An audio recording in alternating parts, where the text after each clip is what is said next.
ممبر کو وہ نہیں دے رہا، مائک نہیں دے رہا، تو انہوں نے کہا کہ آج UN پیس کیپنگ ڈے ہے، تو وہ آنریبل ممبر میرے سے پیس رکھنا چاہتے ہیں. مجھے پتہ نہیں کہ کون سا ممبر ہے، کس نے لکھ کے بھیجا مجھے سب.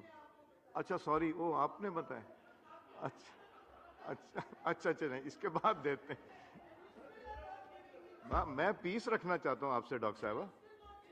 میں اب دیکھیں شہریار، دیکھیں چھوٹا بھائی ہے ہم سب کا، میرا، آپ کا تو نہیں، آپ کا بڑا بھائی ہے، میرا چھوٹا بھائی ہے. جی شہریار صاحب کے بعد دیتا ہوں. جی شہریار آفریدی صاحب.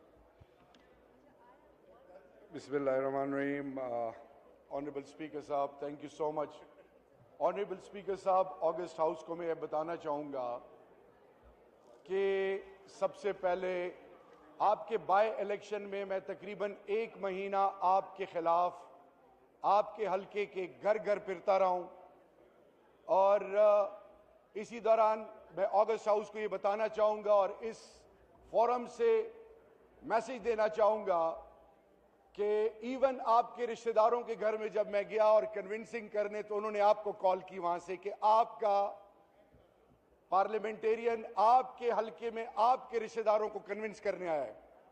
میسج یہ ہے چیف اسپیکر صاحب کہ نظری اپنی جگہ، اختلافات، آئیڈیالوجیکل اختلافات اپنی جگہ، لیکن میں آپ کو سلام پیش کرتا ہوں کہ آپ نے ایز این اپوزیشن جتنا ٹاک شوز میں ہر لیول پر آپ کو کرٹیسائز کیا، آپ کے اگینسٹ ہم بائی الیکشنز میں گھر گھر پھرتے رہے، لیکن آپ نے مجھے ہمیشہ اور میری پارٹی کو عزت دی.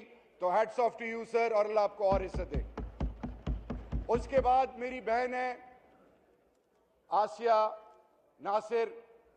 جب ہم پاکستان کے آئین، اسپیکر صاحب I need your attention because یہ آخری کچھ دن ہیں اور یہ منٹ ہیں، تو میں چاہوں گا کہ سب کی اٹینشن مجھے ملے.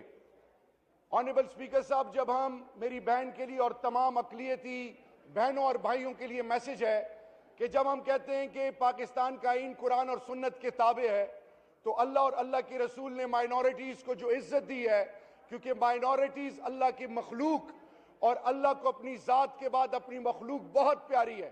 ان اشرف المخلوقات تو چھوڑے، چرند پرند اللہ کو پیارے ہیں. تو اگر یہ نالائکی آن دا بہاف آف کسی گورنمنٹ یا کسی انڈیویجول کی وجہ سے اگر کسی بھی مائنورٹی کے بھائی یا بہن کے ساتھ زیادتی ہوئی، تو ہم اس کو کنڈیم کرتے ہیں، اور اللہ ہمیں ایسے حکمران دے اور ایسے ڈیسیجن میکر دے جو مائنورٹیز کو ایکولی ٹریٹ کریں اور ان کو عزت دے. اب بات آتی ہے کہ میں آپ کو یہ بتانا چاہوں کہ جس ڈسٹرکٹ سے میرا تعلق ہے وہ oil and gas producing district ہے. آنریبل ڈپٹی اسپیکر صاحب، 6 ارب 60 کروڑ روپے اسٹینڈنگ کمیٹی کے 22 ممبران جب ایک ریزولوشن پاس کرتے ہیں، سپریم کورٹ اس کو چیلنج نہیں کر سکتی. اسٹینڈنگ کمیٹی آف انرجی، پہلے پیٹرولیم تھا، ان کا یہ فیصلہ تھا کہ جب بھی یہاں سے کوئی قانون بنے تو قانون یہ ہے کہ وہاں کا کنسرنڈ MNA، چاہے اپوزیشن کا ہے چاہے وہ رولنگ پارٹی کا ہے، اس کا یہ پریروگیٹو ہے. جناب اسپیکر، 6 ارب 60 کروڑ روپے Hangu, Karak, Kohat oil and gas producing districts کا وفاق کے پاس تھا.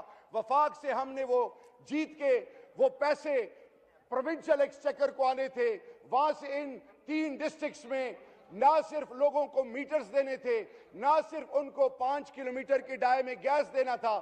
بدقسمتی سے اس کے بجائے انہوں نے 135 کلومیٹر گلی جاگیر کے لیے 24 انچ پائپ لائن بچائی. ہم نے انہیں کہا کہ جو کنسرنڈ 5 کلومیٹر کے ڈائے میں یوسیز آتے ہیں، چاہے وہ فقہ جعفری ہے، چاہے وہ کہتی یونین کاؤنسل ہے اس طرح سے ہی، اور باقی ملکہ، اسی طرح اگر پٹیالہ بیلٹ ہے، اگر اسی طرح حلقہ 39 میں رولر لاچی ہے، اسی طرح مندوری، سماری، اور اس کے ساتھ آگے ملحقہ، بلی ٹنگ، خرماتو، یہ پورا جتنا بھی ایریا ہے وہاں پہ گیس نہیں ملی. جناب اسپیکر، ڈپٹی اسپیکر صاحب، گیس تو چھوڑیں، آپ کو میں یہ بتاؤں کہ میں نے اپنے فنڈ سے، کیونکہ oil and gas producing district کے MNA کو production bonus corporate social responsibility کے مد میں 2 کروڑ روپے ڈوڈا روڈ کے لیے دیے، آج تک اس کا کچھ نہیں پتہ چلا. 1 کروڑ 40 لاکھ روپے دیے حافظ آباد اربن 2 کے لیے، اس کا کچھ پتہ نہیں چلا.